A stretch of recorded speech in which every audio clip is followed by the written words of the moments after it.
പല്ലി വീണ ആഹാരം കഴിച്ചാൽ എന്താ സംഭവിക്കുക? ഇന്നത്തെ വീഡിയോ അതിനെക്കുറിച്ചാവട്ടെ. Welcome back to my new video. I'm doctor Pravitha. കഴിഞ്ഞ ദിവസം ഒരു അൺനോൺ നമ്പർ എനിക്ക് കോൾ വരെ ഉണ്ടായി. അപ്പോൾ അതൊരു അമ്മയായിരുന്നു. അവർ വളരെ ടെൻഷൻ അടിച്ചാണ് എന്നെ വിളിക്കുന്നത്.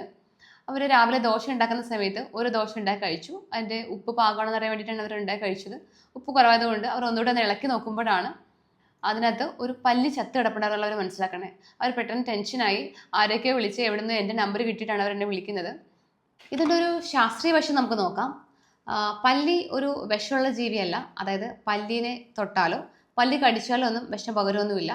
പക്ഷേ ഈ പല്ലിയുടെ കുടലിൽ സാൽമണല്ല എന്ന് പറഞ്ഞിട്ടൊരു ബാക്ടീരിയ അധിവസിക്കാറുണ്ട്. അപ്പോൾ ഈ പല്ലി വീണ ആഹാരം കുറച്ച് സമയം കഴിയുമ്പോൾ ഈ കുടലിലുള്ള ബാക്ടീരിയ ഫുഡിലേക്കാവുകയും അങ്ങനെയുള്ള ഫുഡ് കഴിച്ചു കഴിഞ്ഞാൽ ചിലപ്പോൾ ആ കഴിക്കുന്ന വ്യക്തിക്ക് അമിതമായ ഛർദിയോ വയറ്റിളക്കമോ വയറുവേദനയോ പനിയോ എന്തെങ്കിലും വരാൻ സാധ്യതയുണ്ട്. അപ്പോൾ അതുകൊണ്ട് നിർബന്ധമായിട്ട് ഒരു 1-2 ദിവസം ഒന്ന് ഒബ്സർവ് ചെയ്യേണ്ടതാണ്. അങ്ങനെയുള്ള എന്തെങ്കിലും ലക്ഷണങ്ങൾ കണ്ടു കഴിഞ്ഞാൽ നിർബന്ധമായിട്ടും ചികിത്സ തേടേണ്ടതുമാണ്. അതുപോലെ പല്ലിയുടെ ഈ വിസർജ്യത്തിൽ ഈ പറഞ്ഞ ബാക്ടീരിയ കാണാൻ പറ്റും. അപ്പോൾ അതുകൊണ്ട് പല്ലിയുടെ വിസർജ്യം വീണ ആഹാരം ഒരു കാരണവശാലും കഴിക്കാൻ പാടില്ല. കാരണം അതിൽ ഈ ബാക്ടീരിയ ഉണ്ടാവും. അങ്ങനെയുള്ള ആഹാരം കഴിച്ചാലും ചിലപ്പോൾ ഈ പറഞ്ഞ ലക്ഷണങ്ങൾ കാണാൻ സാധ്യതയുണ്ട്. എന്നെ വിളിച്ച അമ്മയുടെ കേസിൽ അങ്ങനെയുള്ള യാതൊരു ലക്ഷണങ്ങളും ഉണ്ടായിരുന്നില്ല. പക്ഷേ അങ്ങനെയുള്ള ഒരു ആഹാരം കഴിക്കേണ്ടി വന്നതിലുണ്ടായ മാനസികമായ ഒരു അവേർഷൻ അവരുടെ മനസ്സിലുണ്ടായിരുന്നു.